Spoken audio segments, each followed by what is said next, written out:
to From First Kiss to Wedded Bliss, the podcast where we talk about all things marriage. From saying I do to learning how to keep saying I still do. I'm your host, Marcy Sullivan, a Christian marriage coach passionate about helping couples build lasting, joy-filled marriages rooted in faith. Each week, we'll dive into real conversations, biblical wisdom, and practical tools that will strengthen your connection, deepen your love, and keep Christ at the center of your relationship. So, whether you're newly engaged, newly married, or years into your journey, this is the place of encouragement, inspiration, and the reminder that a thriving marriage is possible with God's help. Hi, and welcome back to From First Kiss to Wedded Bliss. Today, I'm joined by my special guest and longtime friend, Phillip Gonzales. Phillip has been a professional communicator for over 20 years. He has served as a speaker, an author, a pastor and coach, growth consultant, and entrepreneur. His goal is to help as many people as possible unlock their next level of success for the good of all people and the glory of God. He and his wife, Heather, have been married for almost 12 years, and they live with their 3 kids in Babcock Ranch. Welcome, Phillip. So glad to have you here today. Thank you so much, Marcy. I'm honored to be here. Excellent. Now, as I said, Phillip is a longtime friend. So a while back, I saw a post that you made on Facebook regarding your marriage and things you've learned. And so that's where I'd like to start today. Tell me some of those things that you've learned being married nearly 12 years now.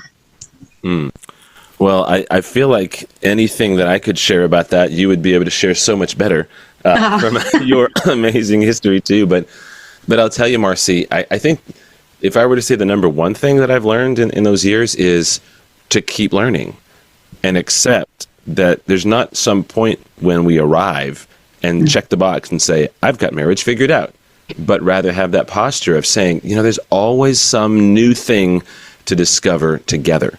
There's something I can learn that's new about her. There's something I can learn new about me. But as long as I keep that openness, then that's going to put us in a good place because we're learning and growing together. That is a really good point. I think it's not a destination. It is a journey. We're never going to arrive, right? And that's the same way in our personal lives, isn't it? We should be always working on personal development, learning, growing. Always something to learn. Chris and I've made that a habit since we first got married. Let's always do something to invest in our marriage, because really where you invest is where you're going to see the results, aren't you? Oh, 100%. I think, what's the phrase?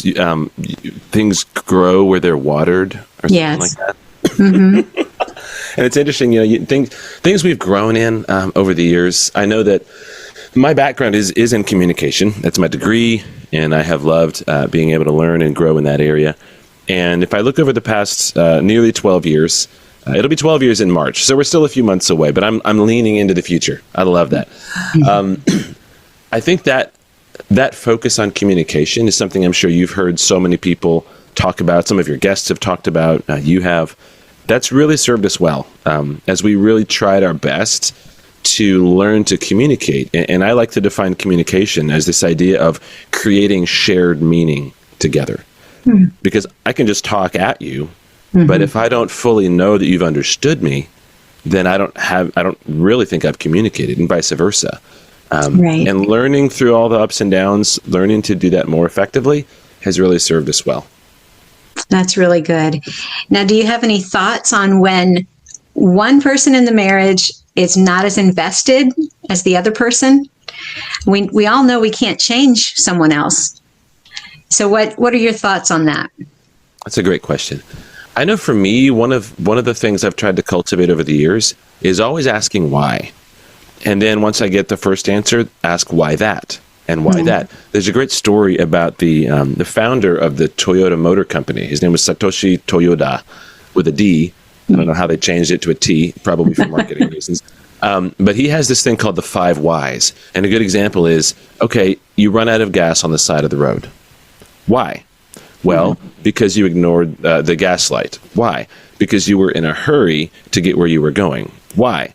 Because you woke up late that morning and didn't have enough time. Why? Because you didn't set the alarm properly the night before.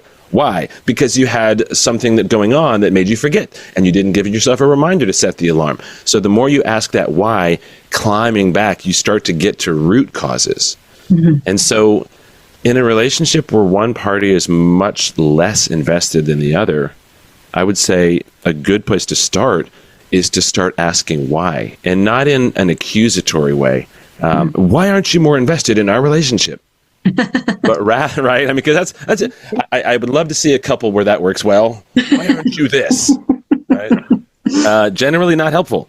But to frame it in the sense of, I've noticed that it feels like we're more distant, and I want to do anything I can to help. Why do you think that is? And presumably the person will have some kind of answer, and I would bet cash money that first answer is not the real answer. But asking that why this, why that, that can be really helpful. And I say that too with the knowledge that a lot of people will have to navigate that carefully, because what one partner intends as a way to get to know the other one better, the other partner might feel like it's an inquisition. And so you have to feel that out. I think that's where, quite honestly, for someone in that spot, I would encourage them to talk to you, Dr. Chris. Get a coach to help you find the right balance. Because if you just sit down with a checklist of questions and keep hammering them, that's probably not ideal either. Right. Somewhere in there, I think, is a path forward that a lot of people can help. Because if you understand why something is happening, only then can you really take steps to address it and fix it. That's really important, yes. And to be humble enough to receive their answers without defensive-ness, right? Oh. Yes, because that can shut things down pretty quickly. If you ask and then they tell you and you say, but you and... That's not going to work, is it? You know, there's an interesting habit that I've tried to adopt over the years that's been really helpful for me. And do you mind if I share it? Go for it. That's why you're here. Right? Oh, yeah, totally. There's 4 questions that I try to ask myself when I feel something rising up in me that I don't know is going to be helpful or useful. The first question is, what am I feeling?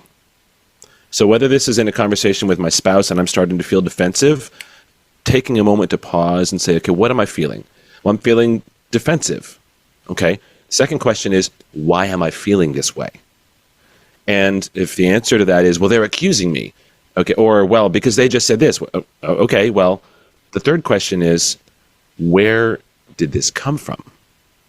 Okay, because guess what? If another person said the same thing, I probably wouldn't have any issue with it. But what is it about them saying it that really made a big deal? And the fourth question is, I think, the most important. Anytime I'm in a conversation with another person, especially my spouse, what am I feeling? Why am I feeling this way? Where did it come from? Which is usually much more about me than it is about them. And the fourth thing is, where will it lead? Because thinking ahead, if I run with this emotion, if I let this prompt action in a certain direction, where's that going to lead? And is that a place I really want to go? And I'll give you a concrete example. I'm grateful to say that to this day, my wife and I have never had a fight. We've had disagreements, we've had conversations, but when I say a fight, I mean that kind of harsh words, people walk away angry. And the reason for that, a big one is, starting early in our marriage, I adopted the habit of when things would start to get a little heated, I would ask myself this question: is this issue the one that I want to be our first big fight? Is it worth it? When I look back on this and I say, that was our first big fight, is this the one I want to do that with? Is it really worth it? Because she didn't put gas in the car, or because I forgot to take out the trash? Is that the one that's going to be our first big fight was about that? No. Okay. Maybe we will have our first big fight someday, but it won't be about something this trivial. And that's been really helpful for me. Those two things, kind of checking my own emotions and then asking that, just real concrete, is this the thing that's going to be that? Or am I going to hold that for something else, right? Does that make sense? I like that. I do. I wrote down your questions. Those are great. I think that what you're talking about is really about personal accountability, personal responsibility. What is mine to do in this situation? I love that. And that is so key, so vital if we all can realize that. I guess it's really just what the Bible says. Take the speck out of your own eye first. And then you can deal with the log in your spouse's eye, your brother's eye. 100%. And I would even take it a step further. We hear in Scripture about taking every thought captive, submitting it to Christ, cultivating that is a spiritual thing, but it's also a really practical skill. It's a skill. Some people would call it metacognition. It's called thinking about thinking. Cultivating the skill of examining your own thoughts and then analyzing them. And then saying, is this honoring to the Lord? Is this helpful for me? Is this useful for this thing that we're trying to do? A lot of people just kind of go with the flow. But when we learn to just pause and examine our own thoughts and our own heart and our own motives in the moment, kind of tap the brakes a little, right? So many things get a lot easier because we're slowing. It's the crazy cycle, right? I think, is that love and respect? Love and respect. Yeah. It's helping break that crazy cycle. So, yes. Awesome. I like that idea about the taking every thought captive. And a lot of people don't really realize how their thoughts kind of control them when they don't take them captive, when they don't examine what they're thinking, what they're feeling, why they're feeling that way. Journaling has been enormously helpful for me. Are you a journaler? This is my journal. This is journal number. I number them. This is number 23. Okay, you number them. Good I've got idea. stats back there. Yeah, they're numbered and dated, and such a helpful idea. I love that you brought that up. Good. Yes, journaling, I think it helps you process things. And a lot of times, once you've journaled it and worked it out with God, you don't even really feel the need to take it up with your spouse. Because you realize, oh, that was me, and that wasn't what they did in the moment. It was just a trigger, reminded me of something else or whatever. But yes, that's great. That's really powerful. So taking accountability for your own thoughts, your own actions, reactions, because that's all you really have power over, not the other person. 100%. Yes. So early on in your marriage, you said that you worked on those questions and you really have never had a big blow up of an argument about anything. And of course, it's natural that all couples will have some disagreements. Just the fact that we're male and female is enough difference for us not to see things the same way. How else have you invested in your marriage to make things work well? That's a great question, Marcy. I wanted to set a mission statement for our message because I heard someone give a talk on that once, and I thought it was a great idea. My wife didn't love that idea. No. So I think one of the investments I've tried to make in our marriage is accepting the fact that not all the ideas I think are great ideas actually are for us. Because the Bible talks about two becoming one. And what that means is, to me, is I may have an idea that would be great if we each were the same, but we're not. We're this new thing. And so cultivating, you used this word earlier, cultivating the humility to be able to say, maybe this is a good idea for a lot of people, but if my wife isn't on board with it, and if it isn't, now obviously I'm not talking about something like sin or something black and white, or, my wife thinks it's a good idea to not pay our taxes or whatever, Yes. Actually that'd probably be more on my side. Anyway, she's great. I'm not talking about that, but so many of the things, and you've seen this and so many others have, so many of the things that we maybe have disagreements about, they're not about sin. They're not about law. They're just about preferences. And so having the humility to say, you know what, maybe this would be a good idea for someone else, but if my wife isn't on board, and with a couple of invitations to consider it, she's still not on board, then it's not a good idea for us. And so I've tried to invest in learning how to let go of things. By nature, I'm a perfectionist and I'm an optimizer. I'm always looking to improve, always looking to do better. And I've had to learn that needs to be tempered as well, because pushed too far, that becomes a taskmaster. I become the taskmaster in a relationship, and that's no way to build connection. So I think learning the humility of letting go of a lot of things has been really key. And I'll tell you this too, another example. I heard a great sermon by a guy named Matt Chandler many years ago. And I love how vulnerable he was when he shared this. He said, I don't pick the music in our car. I don't pick the restaurants that we go to. I don't pick the color of stuff most of the time, because I know that the day will come when I do need to be decisive as a husband about something that really matters. And I don't want to clutter up that conversation with a whole bunch of other times that I tried to get my way. And I remember when I heard that, and I think this was before I was even married. It was years ago. I just remember hearing that, and this idea of really taking a long view, saving those decision points or those I'm putting my foot down moments for the things that really matter. That's been hugely helpful for me and for us. That's excellent. I was just thinking, there's so many thoughts there in regards to what you just had to say. Really. I could keep going too, but apparently I talk a lot, so I'm learning. No, there's about self-sacrifice. Chris and I were just doing a lesson on husbands, love your wives as Christ loved the church and gave himself up for her. And how really, I think the husbands have the harder end of the deal. When you've got a husband who's doing that, then submission should be pretty easy, because he's already thinking about what you want, and that he's not trying to push an agenda, like you're saying, and really considering. Also, I think the second part that I picked up on what you were saying is acceptance. You know, truly loving someone is to accept who they are and not try to change them. I heard a pastor recently talking about how he felt like God was telling him that he kept trying to move his wife's cones, you know, like you've got traffic cones. Yeah, yeah. And he was always trying to change them, rearrange them.